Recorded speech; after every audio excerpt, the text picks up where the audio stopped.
नमस्कार विद्यार्थी मित्रमैत्रिणींनो. आजपासून आपण जी सिरीज चालू करत आहे ती म्हणजे MPSCची PYQ सिरीज आणि त्यामध्ये आपण स्पेशली वन लायनरवर फोकस करणार आहे. कारण की इथून पुढे 2026पासून जी गट क ची जी भरती होत होती आतापर्यंत सरळ सेवेमार्फत होत होती, पण आता इथून पुढे ती MPSCकडे जाणार आहे. म्हणजे MPSC झालेले वन लायनर PYQ आपल्याला एक्झाममध्ये खूप महत्त्वाचे असणार आहे. त्यामुळे आपण रोज एक एक चॅप्टर घेत जाऊ. ओके. आजचा पहिला टॉपिक आहे राष्ट्रपती. तर याआधी क्वेश्चन सॉल्व करण्याच्या पहिले आपण थोडीफार राष्ट्रपतीबद्दल माहिती घेऊया. तर राष्ट्रपती हे पद जेव्हा आपण स्वतंत्र भारताच्या पहिले व्हाईसरॉय या पदाचे रूपांतर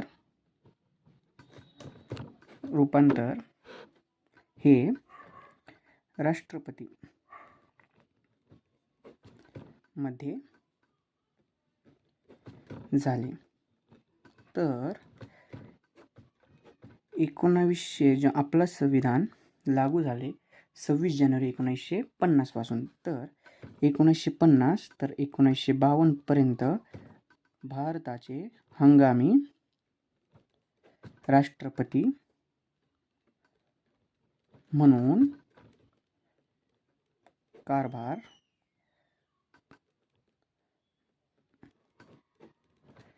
राजेंद्र प्रसाद यांनी सांभाळला. म्हणजे राजेंद्र प्रसाद हे भारतातील पहिले हंगामी राष्ट्रपती व सर्वाधिक काळ राष्ट्रपती पदावर राहणारे पहिले राष्ट्रपती आहे. ओके. तर राष्ट्रपती पद आपण हे जे राष्ट्रपती पद घेतलं, हे राष्ट्रपती पद आपण UK किंवा म्हणजे त्याला इंग्लंड असं सुद्धा म्हणतात. तर राष्ट्रपती पदाची जी निवडणूक होती, ही निवडणूक आपण आयरिश म्हणजे आयर्लंडकडून या देशाकडून घेतली. तर राष्ट्रपतीवर जो महाभियोग लागतो कलम नंबर 61 नुसार, तो आपण अमेरिकाकडून घेतला. ओके.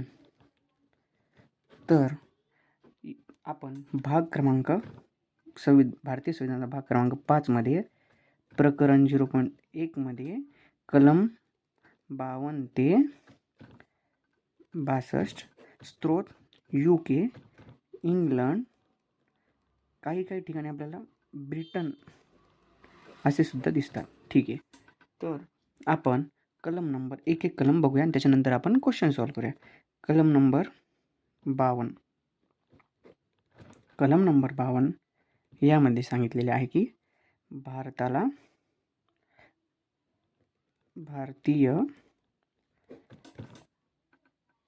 भारतीय किंवा भारताला एक राष्ट्रपती असेल. ठीक आहे. म्हणजेच ह्याचाच अर्थ काय? राष्ट्रपती पदाची तरतूद. आता कलम नंबर पुढची म्हणजे 53 कलम. ओके. कलम नंबर पुढची 53 ह्याच्यात काय नमूद केलं आहे? संघराज्यांचे कार्यकारी अधिकार. काय? संघराज्यांचे कार्यकारी अधिकार. म्हणजे याच्यात 2 कलम महत्त्वाचे आहे. कलम 53(1) नुसार भारतातील प्रथम नागरिक राष्ट्रपती. ओके. आता प्रथम नागरिक म्हणजे काय? जेव्हा आपण भारताची जनगणना होते त्यावेळेस जी काउंटिंग होती व्यक्ती मोजण्यासाठी, ती पहिली व्यक्ती म्हणजेच राष्ट्रपती, त्यामुळे त्याला भारताचे प्रथम नागरिक म्हणतात. पुढच्या कलमामधील उपकलम म्हणजे 53(2) मध्ये तिन्ही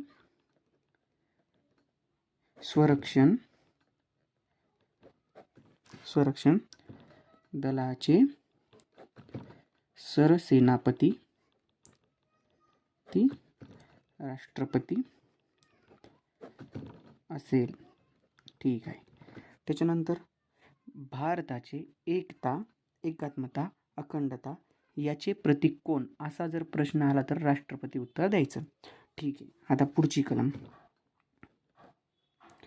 नंबर 54, राष्ट्रपती निवडणूक. फक्त निवडणूक सांगितली आहे. ती कोणामार्फत निवडली जाते? कोणामार्फत? तर निर्वाचित गण. ओके. या निर्वाचित गणमध्ये कोण येतं? लोकसभा निर्वाचित सदस्य. ओके. राज्यसभा निर्वाचित सदस्य, विधानसभा निर्वाचित सदस्य आणि दिल्ली, पुडुचेरी,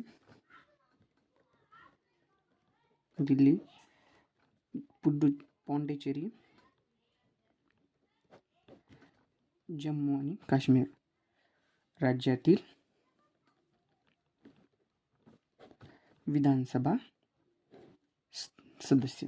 आता पण जेव्हा राष्ट्रपती आणि उपराष्ट्रपती निवडणूक कायदा हा 1952चा आहे, त्यावेळेस ही तरतूद नव्हती. तर ही तरतूद 17वी घटनादुरुस्ती 1992 नुसार. ओके. 1992 नुसार. हां, यामध्ये विधान परिषद येत नाही. तर आपल्याकडे किती राज्य आहे? 28 राज्य. भारतामध्ये 28 राज्य आणि 8 युनियन टेरिटरी आहेत. 28 राज्य आणि 8 युनियन टेरिटरी. ह्या 8 युनियन टेरिटरीपैकी 3 राज्यात विधानसभा आहे. ओके, एवढं लक्षात ठेवायचं. कलम नंबर 55. कलम नंबर 55 मध्ये राष्ट्रपतीच्या निवडणुकीची पद्धत सांगितली आहे. म्हणजेच अप्रत्यक्षरित्या, एकल संक्रमणीय मतदान, प्रमाणशीर पद्धत. पण हे जे आपण निवडणुकीची पद्धत आहे, ही आपण आयरिश या देशाकडून घेतलेली आहे. ठीक आहे. आता पुढची कलम आहे कलम नंबर 56. म्हणजेच राष्ट्रपतीचा कालावधी. राष्ट्रपती कालावधी.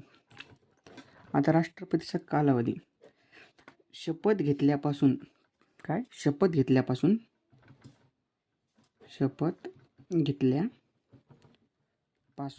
पुढील 5 वर्ष. ओके. शपथ घेतल्यापासून पुढील 5 वर्ष. ठीक आहे ना.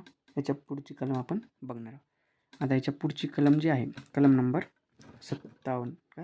कलम नंबर 57. कलम नंबर 57 मध्ये काय दिले? भारताचा एक व्यक्ती कितीही वेळा निवडणूक लढू शकतो. म्हणजे पुनर्निवडणुकीसाठी पात्रता.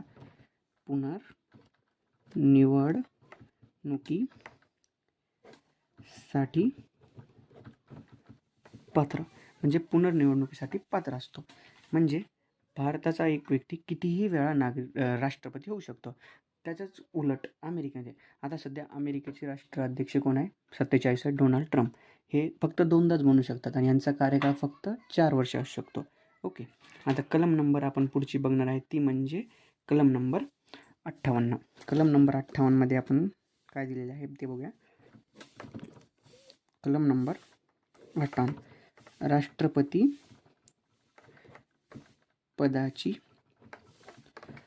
पात्रता. म्हणजे पात्रता काय? भारताचा नागरिक असावा, राष्ट्रपती होण्यासाठी वयवर्ष 35 असावे, लोकसभा सदस्य बनण्यासाठी पात्र असावा व किंवा त्याने लाभाचे पद धारण केलेले नसावे, तो व्यक्ती दिवाळखोर नसावा. ठीक आहे. ही कलम समजली. आता कलम नंबर 59. कलम नंबर 59 मध्ये काय दिले? राष्ट्रपती राष्ट्रपती पद शर्ती व अटी. राष्ट्रपतीचे पद शर्ती व अटी. ठीक आहे. आता ह्यामध्ये जेव्हा उमेदवारी आपला फॉर्म उमेदवार उभा राहावा लागतो त्यावेळेस लोकसभेतून 50 जणांचे पाठिंबा पाहिजे आणि लोकसभेमधीलच 50 जणांचे अनुमोदन पाहिजे. ठीक आहे. अजून 50,000 रोख रक्कम RBIकडे त्याने जमा करावी किंवा सरकारी खजिन्यामध्ये ठेवा. अजून राष्ट्रपती कारभार सुरू असताना त्याचा पगार कमी केला जाणार नाही. ठीक आहे. आता कलम नंबर 60 मध्ये काय आहे? राष्ट्रपतीची शपथ. आता राष्ट्रपतीला शपथ कोण देतो? तर राष्ट्रपतीला शपथ देतात सर्वोच्च न्यायालयाचे सरन्यायाधीश. मात्र ज्यावेळेस सर्वोच्च न्यायालयाचे सरन्यायाधीश जर उपस्थित नसेल तर त्यावेळेस सर्वोच्च न्यायालयाचे ज्येष्ठ न्यायाधीश हे राष्ट्रपतीला शपथ देतात. ठीक आहे. आता इथपर्यंत झाली आपली बेसिक माहिती आणि ही माहिती पोलीस भरती असो, तलाठी भरती असो किंवा MPSCची जे पण असेल ह्याच्यासाठी कधीही कामी येऊ शकते. ठीक आहे. आता आपण बघणार आहोत पहिले प्रश्न. आता हा जो प्रश्न आहे ASO मेन्स 2022चा आहे. डॅश डॅश मिळून बनलेल्या निर्वाचक मंडळामध्ये भारताचा राष्ट्रपती निवडला जातो. ठीक आहे. आता एक ऑप्शन आपण बघूया. एक ऑप्शन क्रमांक 1, संसद आणि राज्य विधिमंडळाचे सर्व सदस्य आपण सांगितलेच नव्हते, फक्त विधानसभेचे निर्वाचित सदस्य आणि लोकसभा राज्यसभा निर्वाचित सदस्य. त्यामुळे चुकला म्हणजे हे ऑप्शन गेलं. ठीक आहे. आता संसदेच्या दोन्हीही सभागृहाचे निर्वाचित सदस्य हे बरोबर. ठीक आहे. हे बरोबर. ह्यामध्ये काय आलं? लोकसभा आणि राज्यसभा. ठीक आहे. राज्य विधानसभेचे निर्वाचित सदस्य हे पण बरोबर. म्हणजे ब पाहिजे माझ्या आन्सरमध्ये. ब एकाच ठिकाणी, त्यामुळे हे ऑप्शन बरोबर येणार. त्यानंतर फक्त संसदेचेच आहे का? नाही. तर त्यामध्ये राज्यांचे विधानसभा आणि संसदेचे दोन्ही सभागृहामधील निर्वाचित सदस्य अजून त्यातल्या त्यात जे आपण 28 राज्य आणि 8 युनियन टेरिटरी बघले होते, 8 युनियन टेरिटरीपैकी 3 युनियन टेरिटरीमध्ये विधानसभा आहे, म्हणजे त्यामधले सुद्धा पाहिजे. म्हणजे ड सुद्धा चुकला. ओके. म्हणजे आपलं उत्तर आलं 2, ब आणि क केवळ.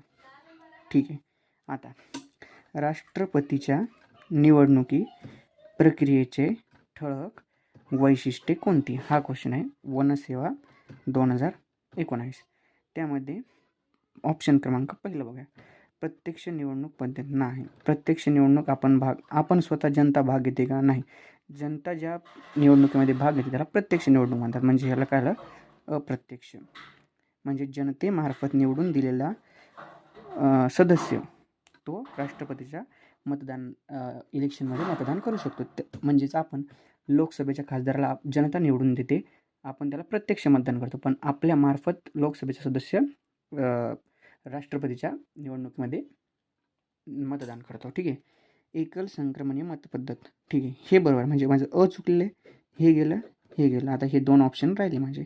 एकल संक्रमणीय मतपद्धत हे बरोबर आहे. आवश्यक मतांचा कोटा. हो, हे सुद्धा बरोबर आहे. आवश्यक मताचा कोटा आहे ना. अप्रमाणशीर नाही, प्रमाणशीर पद्धत. ठीक आहे.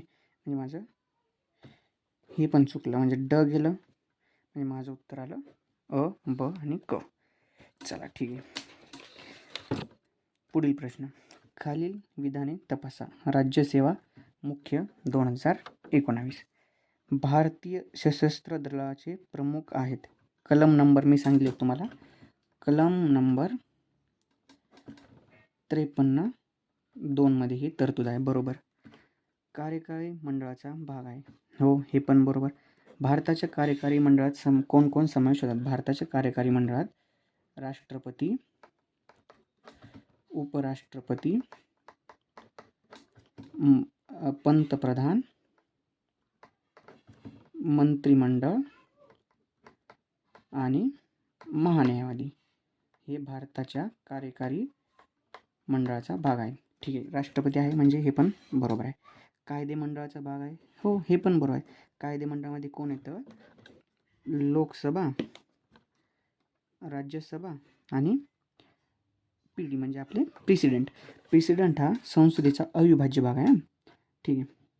भारताचे पहिले नागरिक, हे सुद्धा बरोबर आहे. आपण भारताचे पहिले नागरिक हे कलम नंबर कोणत्यामध्ये बघले आपण? 53A मध्ये, म्हणजे कलम नंबर 53A मध्ये. म्हणजे ह्याच्यापैकी वरील सर्व बरोबर आहे. हे चारही ऑप्शन बरोबर आहे. आता पुढील प्रश्न. भारतात आतापर्यंत कोणत्या राष्ट्रपतीने 2 वेळा राष्ट्रपती पद भूषवले आहे? तर याचं उत्तर आहे डॉक्टर राजेंद्र प्रसाद. सर्वाधिक काळ राष्ट्रपती पदावर असणारे. ठीक आहे, हे बरोबर आलं. भारताचा प्रथम नागरिक कोण असतो? तर राष्ट्रपती असतो. ठीक आहे, राष्ट्रपती असतो. आपण कलम सांगितली होती, कलम 53(1) नुसार राष्ट्रपती हा भारताचा प्रथम नागरिक असतो. ठीक आहे. खालीलपैकी कोणते विधान बरोबर आहे? बघूया आता आपण एक एक वाचू आपण. जर राष्ट्रपती व उपराष्ट्रपतीने राजीनामा दिला तर लोकसभा सभापती नवीन राष्ट्रपतीची निवड होईपर्यंत राष्ट्रपती म्हणून कार्यभार सांभाळतात. कोण सांभाळतात? सर्वोच्च न्यायालयाचे सरन्यायाधीश. ठीक आहे, सर्वोच्च. आतापर्यंत हिदायतुल्ला यांनी पहिल्यांदा हे सर्व न्यायाधीश असताना राष्ट्रपती पदाचा कारभार यांनी सांभाळला आहे. पण ते किती कालावधीपर्यंत ते सांभाळू शकतात? फक्त 6 महिने. तर हे चुकलं. म्हणजे माझं इथून गेला. आता ब सेंटेन्स. राष्ट्रपतीच्या निवडणुकीच्या संदर्भात किमान व कमाल, किमान दिलेले आहे, पण कमाल दिलेली का? बिलकुल नाही. त्यामुळे माझं ब गेलं. म्हणजे लोकसभेतील 50 जणांनी अनुमोदन केले पाहिजे आणि 50 जणांनी त्यांना पाठिंबा दिला पाहिजे. त्यामुळे ब सुद्धा गेला. ब इथून गेला. आता माझा ॲन्सर झालं. ब जर इथून गेला तर माझं कच ॲन्सर आहे. ठीक आहे.